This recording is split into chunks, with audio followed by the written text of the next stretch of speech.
గత కొద్ది రోజుల క్రితం వైఎస్ఆర్సీపీ అధ్యక్షులు జగన్మోహన్ రెడ్డి గారు తన కుటుంబ చరిత్ర చెప్తూ తన తాత తండ్రులంతా కూడా చాలా పెద్దవారు, ఈ సమాజానికి ఎంతో సేవ చేశారు అని చెప్పి తన కుటుంబం ఈ దేశ స్వాతంత్రం కోసం పోరాడి ఈ దేశ స్వాతంత్రం తెచ్చిన దాంట్లో క్రియాశీలక పాత్ర పోషించారనే విధంగా చెప్పడం జరిగింది.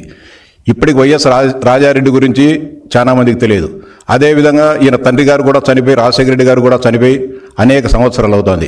భవిష్యత్తులో కొద్ది రోజుల తర్వాత జగన్మోహన్ రెడ్డి గారు ఈ రాష్ట్ర ప్రజలను తన అబద్ధాలతో, తన మాయాజాలంతో 1947 భారతదేశానికి స్వాతంత్రం వచ్చేదానికి కారణం మా తాతలు ఈ దేశ స్వాతంత్రం కోసం చేసిన పోరాటం, ఆ బాటలోనే మా నాయన, మా చిన్నాయన వీళ్ళంతా కూడా నడిచి ఈ దేశ అభివృద్ధిలో క్రియాశీలక పాత్ర పోషించారని చెప్పి నిస్సిగ్గుగా కళ్ళార్పకుండా అబద్ధాలు చెప్పే అవకాశం ఉంది.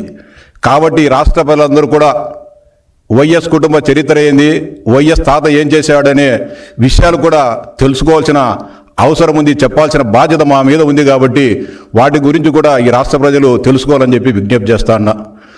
వైఎస్ రాజారెడ్డి తండ్రి గారి పేరు వైఎస్ వెంకటరెడ్డి.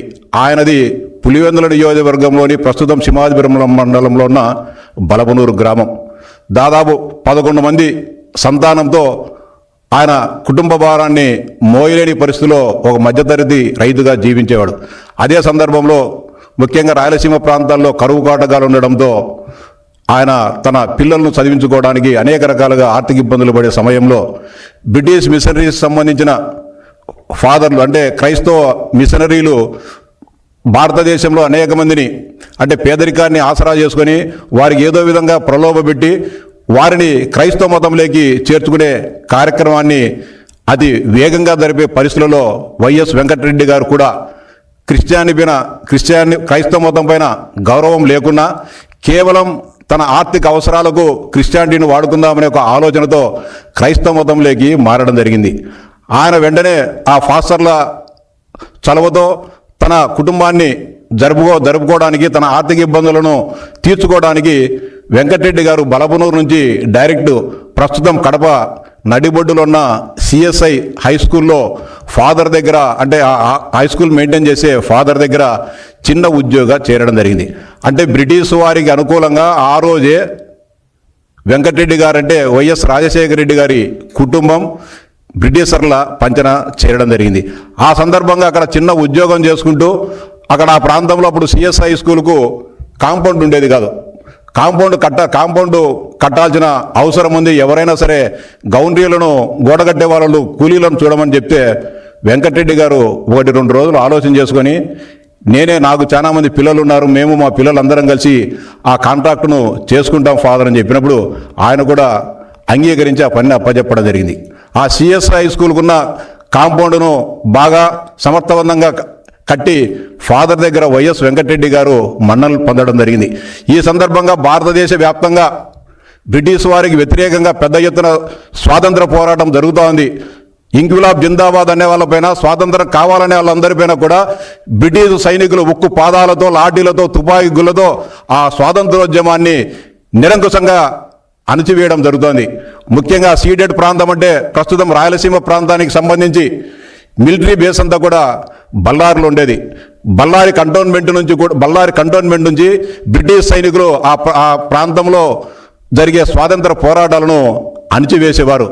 ఆ సందర్భంగా బళ్ళారి కంటోన్మెంట్ అధికారుల నుంచి కడపకు సంబంధించిన ఈ సిఎస్ఐ ఫాదర్కు ఒక లెటర్ రావడం జరిగింది. ఇక్కడ ఉండే బ్రిటిష్ సైనికులకు మాంసం సరఫరా కావాలి, ఈ ప్రాంతంలో సరిగా దొరకడం లేదు, ఎద్దు మాంసము, ఎనుగు మాంసము, ఆవు మాంసము వీటిని సరఫరా చేసే ఎవరైనా వ్యక్తులుంటే ఇక్కడికి పంపించమని చెప్పినప్పుడు ఆయనకు, ఫాదర్కు వైఎస్ వెంకటరెడ్డి గారి గుర్తుకు రావడం జరిగింది. వెంకటరెడ్డి గారిని పిలిచి అడిగారు, అయ్యా ఇక్కడ మనకు సంబంధించిన మిలిటరీ బలగాలన్నీ బళ్ళారిలో ఉన్నాయి, వాటికి ఈ ప్రాంతం నుంచి, మీ ప్రాంతంలో ఎద్దులు, ఎనుములు బాగా దొరుకుతాయి కదా, ఇక్కడ నుంచి అక్కడ తీసుకొని సరఫరా చేసే వ్యాపారాన్ని నీకు ఇస్తామని చెప్పినప్పుడు వెంకటరెడ్డి గారు సహృదయంతో అంగీకరించడం జరిగింది. తనకు అన్నం పెడుతున్నా, తనకు అండగా నిలబడ్డ బ్రిటిష్ వారికి సేవ చేసే మహద్భాగ్యం తనకు కలిగిందని చెప్పి వెంకటరెడ్డి గారు ఆ ఆదేశాలను అనుసరించి ఇక్కడ సిఎస్ఐ ఫాదర్ ఇచ్చిన లేఖతో బళ్ళారి కంటోన్మెంట్కి పోయి అక్కడికి వారికి ఏమేమి కావాలా ఎప్పుడెప్పుడు సరఫరా చేయాలనే దానిపైన ఆర్డర్ తీసుకోవడం జరిగింది.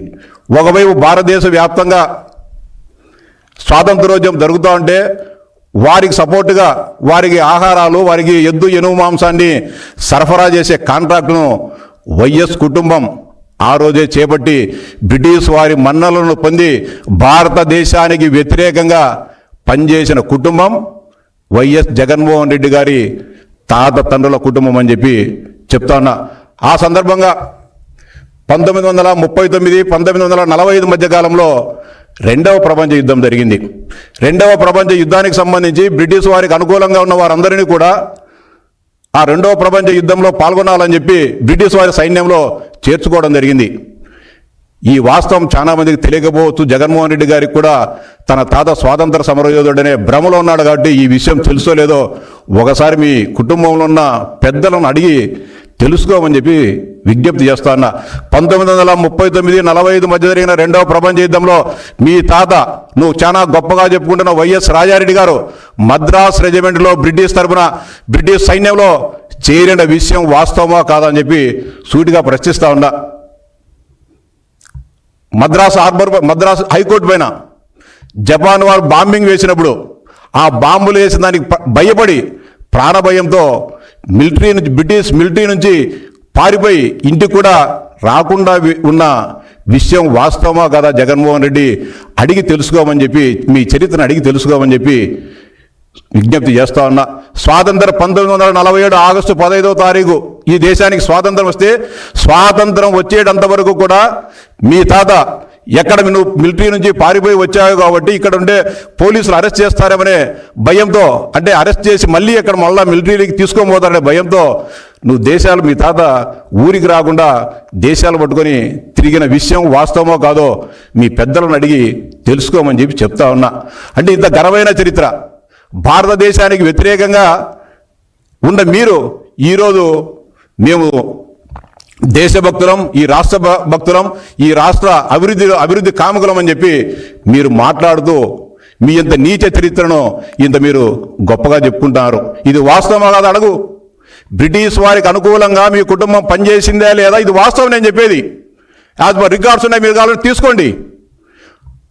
మీ తాత పని చేశాడా లేదా, మీరు బ్రిటిషర్ల దగ్గర లేచా లేదా. ఈరోజు సిఎస్ఐ స్కూల్లో కూడా ఉన్న పాత రికార్డులో ఎడుగూరి సందింటి వెంకటరెడ్డి అక్కడ ఉద్యోగం చేశాడా లేదా స్వాతంత్రానికంటే ముందు అనే విషయం ఈరోజు కూడా రికార్డులో ఉన్నాయి. కావాలంటే నీ మనుషులు పంపించి వెరిఫై చేసుకో జగన్మోహన్ రెడ్డిని చెప్తా ఉన్నా. దాని తర్వాత స్వాతంత్రం వచ్చిన తర్వాత అనేక రకాల పరిణామాల నేపథ్యంలో మీ కుటుంబం పెద్దది, రకరకాల ఆ కాలంలోనే కొంత వ్యాపారాలు చేసేవారు, వాస్తవమేమే కాదని చెప్పలే. కానీ మిగతా వాళ్ళ వ్యాపారాలు చేసేవాళ్ళు, కానీ మీ తాత రాజారెడ్డి గారు అరాచకం చేసేవాళ్ళు, రౌడీజం చేసేవాళ్ళు, పంచాయతీలు చేసేవాళ్ళనే విషయం అందరికి కూడా తెలుసు. అందరూ కూడా మీ కుటుంబంలో అందరూ కూడా పెద్ద పెద్ద చదువులు చదువుకున్నారు. అంటే రాజశేఖర రెడ్డి గారి మేనత్తలు కానీ, రాజశేఖర రెడ్డి గారి పెదనాన్నలు, చిన్నాన్నలు అందరూ కూడా పెద్ద పెద్ద చదువులు చదువుకొని సమాజంలో గౌరవంగా బతికారు. రాజారెడ్డి గారు ఏం చదువుకున్నారు? బ్రిటిష్ వారి ప్రాపకంతో వారిచ్చిన అన్ని ఆ రోజు విద్యా సంస్థలన్నీ వాళ్ళ కంట్రోల్లో ఉన్నాయి కాబట్టి రాజశేఖర రెడ్డి మేనత్త గారిని, అంటే మీ అవ్వలను మీ తాతలను అందరినీ కూడా బాగా చదువుకొని బ్రిటిష్ వారి ద్వారా అభివృద్ధి జరిగింది. మీ తాత, మీ సొంత అబ్బా ఇది చదువు అబ్బలే, అల్లరి చిల్లరగా తిరుగుతూ ఉన్నాడు కాబట్టి చదువు అబ్బక మధ్యలోనే చదువు ఆపేయడం జరిగింది. ఇది మీ చరిత్ర. స్వాతంత్రం కంటే ముందు మీరు సాధించిన ఘనత.